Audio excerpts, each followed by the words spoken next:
The Diary of a Certified Psychopath. Off the Crank. Outer Ring Psychology.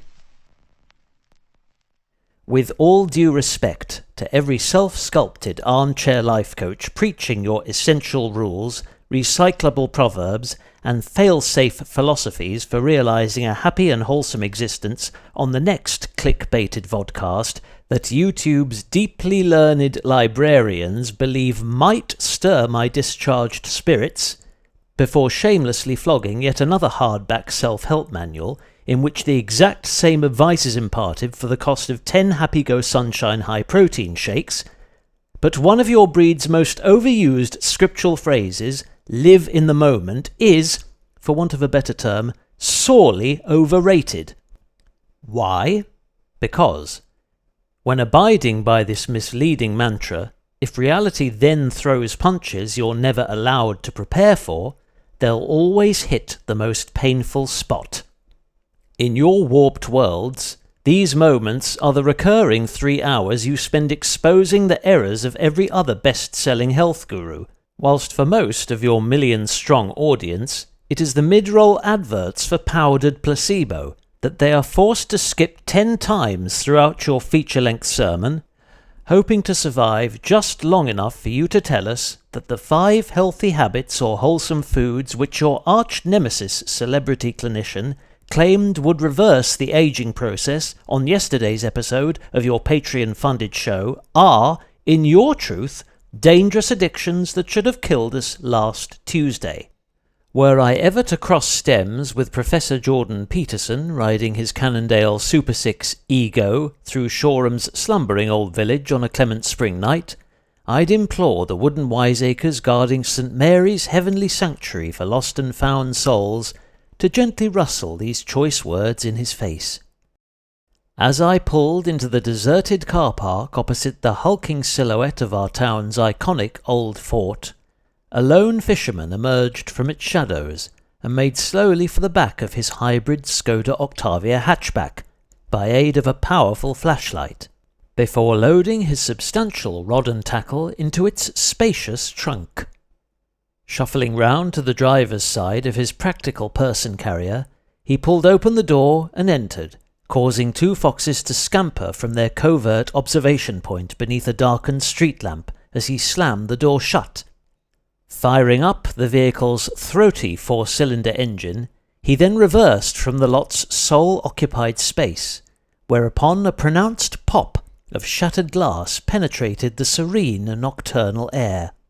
The anonymous angler promptly emerged from his ride and paced back to where he'd stood barely 2 minutes earlier. I then heard the unmistakable strains of profanity, hissed in a harsh metallic whisper, and theorized, through my willful powers of deduction, that this mysterious maritime forager had accidentally reversed over either his beloved antique glass float, bequeathed by a recently deceased uncle, or more likely, a thermos flask full of triple malt whiskey, which would have been essential to keep his muscles warm during idle periods waiting for the next prized cod to taste stainless steel beneath a juicy lugworm. This, Mr. Monetizing Motivator, was another regrettable victim of living in the moment, since had he been allowed to reflect upon the immediate past in which he'd absent-mindedly laid down his cherished possessions next to the deep-treaded tyres of a 2-ton automobile, and then considered the future consequences of having done so, tomorrow's planned twilight trawl of the teeming waters around Hastings Pier would have been far more rewarding and productive. More momentary setbacks. No sooner had our planet's euphoric feathered flying machines brought a harmonic resolution to the raucous proceedings of a balmy bank holiday Monday, and several thousand metric tons of mechanically propelled metal had rolled back to our country's sweltering capital, captained by sun-kissed stockbrokers, burnt-out investment bankers, bronzed Bitcoin barons, and lightly char-grilled accountants, all ready to resume their high-flying lives of humdrum urbanity, then another spell of cruel misfortune befell me whilst endeavouring to exist terminally in the ever-pleasant present. This humbling incident occurred during my routine whip around Shoreham's cooperative trader in digestible, expendable, and disposable consumables, following the successful picking and assisted scanning, though not yet packing, of 9 or fewer non-essential must-haves.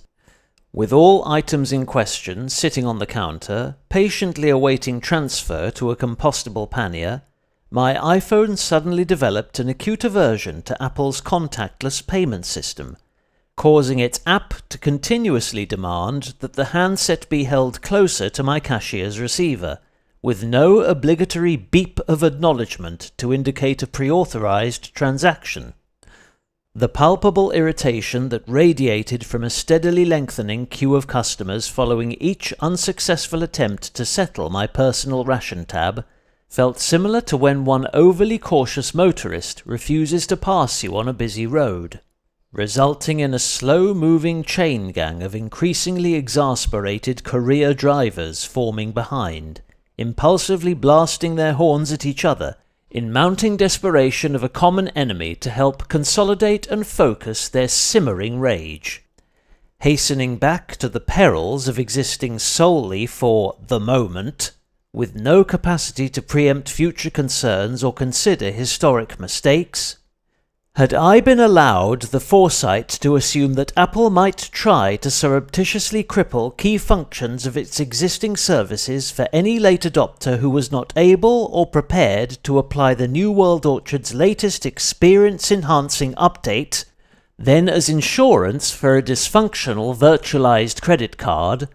I might also have remembered to pack my older and considerably more flexible friend.